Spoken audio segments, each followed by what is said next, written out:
सुबह के 9 बज रहे थे। सूरज की रोशनी खिड़की के शीशों से होकर कमरे में फैल रही थी। रीना ने आईने के सामने खड़े होकर अपनी चोटी ठीक की, कानों के झमके सीधे किए और मुस्कुराते हुए खुद से कहा, आज पहली बार मैं अपनी सास के साथ बाजार जा रही हूँ साड़ियाँ खरीदने। इसे याद आया कि जब वो नई नवीली दुल्हन बनकर इस घर में आई थी तो सबने कहा था कि सास जी सख्त मिजाज हैं, मगर रीना ने कभी उनके चेहरे पर सख्ती के बजाय नरमी देखी थी। अलबत्ता दोनों के दरमियान वो फासला अब तक बाकी था जो हर नई बहू और सास के दरमियान इब्तिदा में होता है। आज का दिन कुछ खास था। ससुराल में एक बड़ी तकरीब होने वाली थी, देवर की मंगनी। और सास जी ने खुद रीना से कहा था, बेटा कल मेरे साथ बाजार चलना, देवर की मंगनी है, तुम्हारे लिए भी 2 साड़ियाँ लेंगे। ये सुनकर रीना का दिल खुशी से झूम उठा था। रीना ने नीले रंग की सादी मगर खूबसूरत साड़ी पहनी और जैसे ही कमरे से बाहर निकली, सामने सास जी खड़ी थीं। सफ़ेद साड़ी में वो निहायत नफीस और संजीदा लग रही थीं। चेहरे पर वही नरमी थी जो रीना को हमेशा हौसला देती थी। चलो बेटा, ऑटो ले लेते हैं। जी मम्मी जी। दोनों बाजार की तरफ निकल पड़े। बाजार की गहमा गहमी, गुलाबों की खुशबू, दोपहरी हवा और दुकानों पर लगी रंग बिरंगी साड़ियाँ, हर चीज़ में एक जिंदगी थी।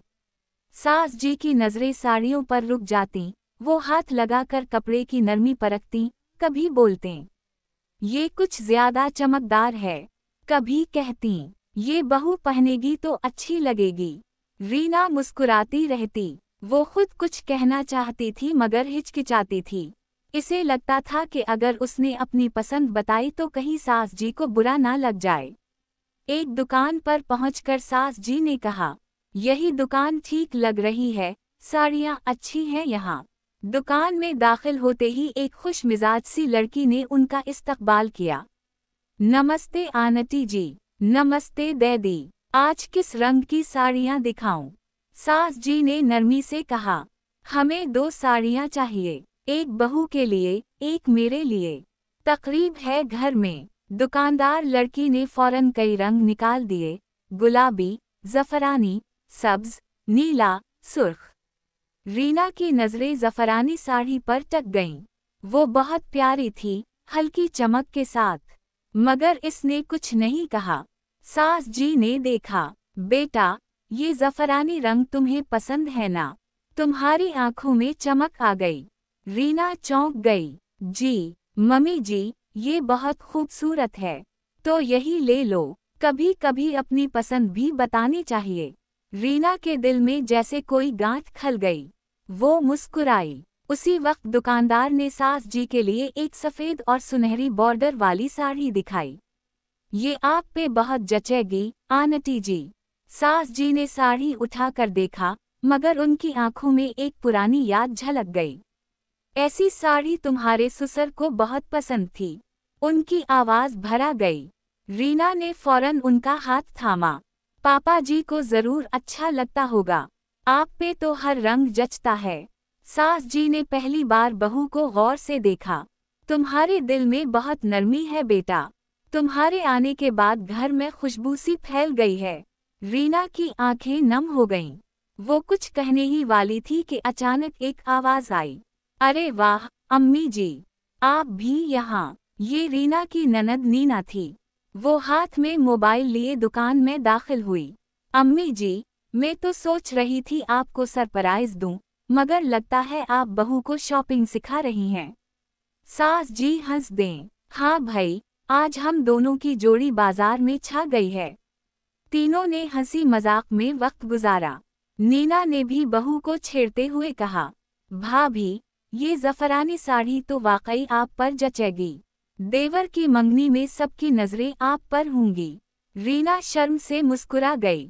दुकानदार ने साड़ियाँ पैक कीं। सास जी ने कीमत दी, मगर रीना ने फौरन कहा, नहीं मम्मी जी, मेरी साड़ी के पैसे में दूंगी। सास जी ने मुस्कुराते हुए इसके हाथ पर हाथ रखा। बेटा, जब बेटी साड़ी पहनती है तो माँ ही इसके पैसे देती है। तुम भी अब मेरी बेटी ही हो। रीना की आंखों से बेख्तियार आंसू निकल आए। वो दोनों जब दुकान से बाहर निकली तो शाम होने लगी थी। आसमान पर सूरज डूब रहा था, सुनहरी रोशनी बाजार की गलियों में बिखरी हुई थी। सास जी ने रीना का हाथ थामा। बेटा, तुम जानती हो, मैं हमेशा ये सोचती थी कि नई बहू आएगी तो शायद हमारे बीच फासले होंगे, मगर तुमने उन फासलों को मोहब्बत से मिटा दिया। रीना ने आहिस्ता कहा। मैं भी डरी हुई थी मम्मी जी, मगर आपने हमेशा मुझे अपनी बेटी की तरह रखा। दोनों रुक गईं। सामने एक चाट की दुकान थी। चलो, गोलगप्पे खाते हैं, सास जी ने हंसते हुए कहा। रीना ने हैरान होकर पूछा, आपको गोलगप्पे पसंद हैं? हाँ, और आज तो तुम्हारे साथ खाने का दिल कर रहा है। दोनों ने हंसते हुए प्लेट ली। सास जी ने पहला गोलगप्पा खाया, आंखों में पानी आ गया। अरे, ये तो बहुत तेज है। रीना ने कहा लगाया। अभी मीठा खा लीजिए, ये तवाज़ुन बनाएगा। इस पल, उनके बीच की तमाम झिझक, सब फासले, सब उलझनी खत्म हो गईं।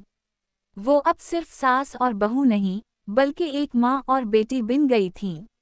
वापसी में दोनों खामोश थीं, मगर दिल मुतमईन था। घर पहुंचकर सास जी ने साड़ी का पैकेट रीना को दिया।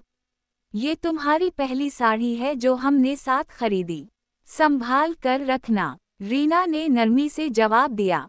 ये सिर्फ साड़ी नहीं, मम्मी जी, बल्कि मेरे लिए आपकी मोहब्बत की निशानी है। अगले दिन मंगनी में जब रीना ने वो ज़फ़रानी साड़ी पहनी, तो सबकी नज़रें वाकई उसी पर टक गईं। सास जी एक कोने में खड़ी थीं, चेहरे पर फ़ख्र भरी मुस्कुराहट। नीना ने कान में कहा, अम्मी जी, देखिए ना, भाभी तो आज आपकी पसंदीदा बहू लग रही हैं। सास जी ने आहिस्ता कहा, वो मेरी बहू नहीं, मेरी बेटी है। रीना ने पलट कर देखा, दोनों की नज़रें मिलें, और उन दोनों के चेहरों पर एक सा सुकून था। मंगनी खत्म हुई, सब लोग खुश थे। रात को जब सब सो गए, रीना ने अपनी साड़ी को तह किया और अलमारी में रखते हुए सोचा, एक साड़ी ने मेरा रिश्ता मजबूत कर दिया। शायद मोहब्बत हमेशा इतनी सादा होती है, जितनी साड़ी का कपड़ा। वो मुस्कुरा कर सो गई।